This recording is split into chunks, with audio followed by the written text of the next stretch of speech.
營運20幾年啦，咁我哋一路都係一個數碼科技嘅樞紐嚇，因為一啲前沿科技嘅發展，咁所以我哋咧亦都係一個新嘅即係所以叫名咧就係叫做人工智能嘅加速器嚇，幫香港咧去即係落實去發展人工智能，同埋係推動一啲嘅應用嚇。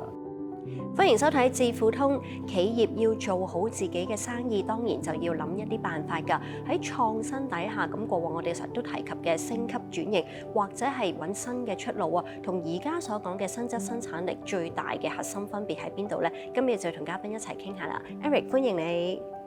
嗱，如果做生意其實都梗係想做得再好啲嘅啦，咁不斷都會有唔同嘅一啲轉型過程㗎。但係今次咧所講嘅新質生產力同過往我哋就咁講提高生產力，其實有啲乜嘢唔同咧？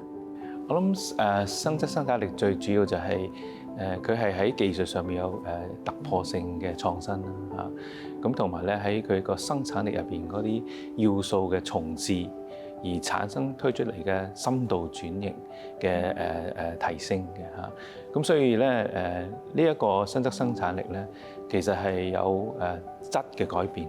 嚇，咁所以同以往嚟講咧，我哋以純粹係將呢個規模擴大而帶動一個經濟發展咧，係好唔同嘅嚇。咁我諗對企業而言咧，其實就係可以利用到即係而家我哋一啲前沿嘅科技啦，例如係人工智能啊、大數據啊、一啲雲端嘅運算呢啲嘅核心技術，去能夠將佢自己嘅營運啊、佢哋嘅生產啊，甚至係管理咧，做一啲嘅創新，而提升個績效啊，亦都係提升佢嘅競爭力。咁啊，我諗整體嚟講咧，希望咧令到佢成個產業咧係能夠係升級轉型，亦都係同過往嚟講咧係好唔同嘅，係即係有一個新嘅推動力嚟嘅。喺科技嘅年代，人工智能同埋大數據都好重要嘅喎。點樣由根本可以改變到成個初創生態，同埋我哋所講嘅點樣為間企業創造到個價值咧？我諗即係大家都應該留意到啦，呢個人工智能啊、大數據呢啲前沿科技咧，其實已經係改變緊成個世界，甚至好多嘅產業。咁我哋最新咧定位為呢一個人工智能嘅加速器啊，咁希望咧有一個平台咧去幫助香港人工智能嘅科研啦，同埋一啲嘅應用啊。咁啊喺過往嚟講1-2年咧，我哋已經聚集咗超過500間係用人工智能啊同大數據為核心嘅一啲嘅科技公司喺我哋呢一度。咁我哋希望呢啲公司咧能夠咧幫助我哋唔同香港嘅業界係去提升佢哋嘅競爭力啊，佢哋整體個產業嘅提升嘅嚇。咁另一個前沿嘅技術咧就係區塊鏈啦，佢為到我哋未來建構呢個數字經濟係好重要嘅啊，因為佢提供咗透明度啦、安全性同埋效率嚇。咁我哋咧亦都係成為咗香港嘅 Web3 Hub。聚集咗超過280間呢一方面技術嘅公司喺度，咁希望咧亦都係透過咗呢一度咧去推動咗科技嘅發展啦，同埋應用啦。咁其實我哋已經聯同咗政府啦，同埋業界咧係去推動咗一啲所謂叫概念驗證計劃同埋一啲嘅沙盒計劃嘅，亦都做咗好多行業嘅培訓啊，甚至乎我哋啲特定嘅計劃咧去孵化呢一啲嘅科技公司出嚟。咁我哋希望咧透過咗呢一啲嘅平台咧，能夠令到呢啲科技係得到一啲嘅應用嘅場景啦，同埋發展嘅支援。除咗資金啊、人才啊，同埋一啲嘅對接嘅一啲嘅服務。咁一啲例子啦嚇，咁我哋其中有一間咧係做一個運算嘅公司，咁佢能夠提供到全方位嘅呢啲嘅技術嘅落戶嘅服務嘅，例如佢有算力啦，佢亦都有一啲嘅網絡安全啊，一啲應用嘅發展啊嘅一啲嘅方案，能夠咧為到一啲大企業咧去服務。咁亦都咧有一啲嘅比較特別嘅公司，我哋有一間公司咧係做一啲語言嘅大模型啊，無論係廣東話做得好好啊，另外一啲少數族裔嘅語言都做得好好，咁所以佢已經為好多唔同嘅國家提供呢一方面嘅即係服務，例如銀行用佢嚟做 chatbot 啊，服務唔同嘅族群。最後一間公司咧就係一間就做大數據嘅公司，咁佢已經係連接咗超過咧係10億個網站同埋數據庫，係提供一啲咧係目標客戶嘅一啲嘅所以叫做人工智能嘅方案嚇，幫助唔同嘅公司能夠做一啲嘅國際市場嘅發展啦，係同埋推廣嘅嚇。Eric，你都提過新質生產力係一個質嘅改變啦，咁你哋嘅定位同策略又會點樣因應住呢個發展方向而調整呢？嗱，咁我哋過往營運20幾年啦，咁我哋一路都係一個數碼科技嘅樞紐嚇，咁所以我哋本身咧已經係一路咧係推動緊呢個唔同嘅產業嘅數碼轉型啦嚇。咁啊最新嚟講咧，因為一啲前沿科技嘅發展，咁所以我哋咧亦都係一個新嘅即係所以叫名咧就係叫做人工智能嘅加速器嚇。咁頭先提到啦，我哋希望幫香港咧去落實去發展人工智能，同埋係推動一啲嘅應用啊。咁亦都我哋主要咧都係香港嘅主要創科嘅基地嚟嘅嚇。咁我哋幾年前咧得到北京嘅認可啦，成為一個國家級嘅孵化器嚇。咁我哋希望呢個配合我哋香港特區啦，同埋我哋國家嘅即係發展策略啦嚇，推動呢個創科。特別咧，希望香港咧係加快成為一個國際創科中心。咁啊喺呢方面咧，我諗我哋希望能夠去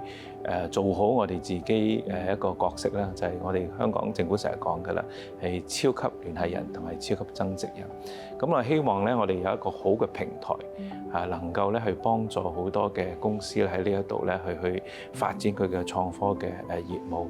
例如咧我哋有好多國內嘅公司啦，亦都係去落戶咗我哋呢一度啦。咁我哋希望咧就亦都幫助佢哋係去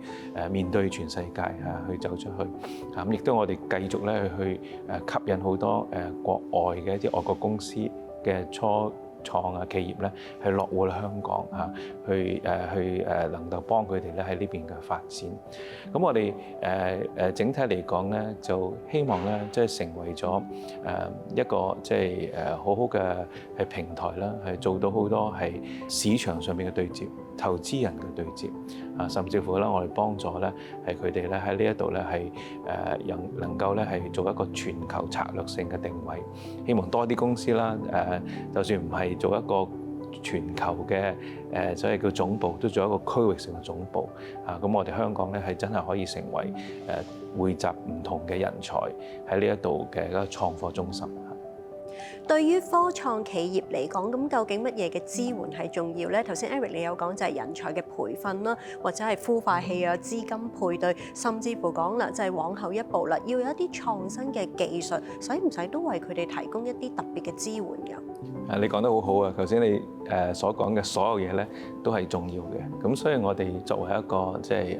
創科嘅基地啦，咁啊過往20幾年咧，其實都培育咗好多公司出嚟，就係靠住我哋一個好好嘅平台。即係能夠去讓我哋一啲有志於做創科嘅一啲嘅公司咧，能夠做一個一條龍嘅支援嘅嚇。咁我哋首先咧就由一個概念驗證啦，去到一個即係差唔多去到上市咧，中間唔同階段嘅企業咧，我哋都有唔同嘅支援嘅。無論係資金啊、市場對接啊、投資者對接啊、呢啲嘅即係培育啊、啲訓練啊，甚至我哋有啲 mentorship。咁都有嘅嚇，咁啊喺過往嚟講，我哋已經係即係孵化咗超過即係1400間嘅公司出嚟嘅啦嚇，咁啊有啲成為獨角獸啊，甚至有啲上埋市添嚇。咁我哋其實期望咧就係都唔係淨止呢啲資金啊、培訓啲嘅所謂叫做支援，最重要，我哋覺得嘅增值咧就係我哋俾到佢咧一個平台。同佢哋唔同嘅創科嘅一啲嘅即係公司咧，係有一個合作嘅空間嚇。展望未來嘅話，你覺得喺科技領域當中，仲會有啲乜嘢革命性嘅突破咧？咁我諗係睇返我哋香港政府之前我哋已經publish 咗嘅香港創科發展藍圖。咁我哋亦都好明確咁指明咧，就係一個生命健康科技啦，一個人工智能同機械人啦，同埋呢一個先進製造同埋呢一個新能源嘅科技啦。咁呢3個咧都係我哋策略性嘅一個科技嘅發展方向嚟嘅。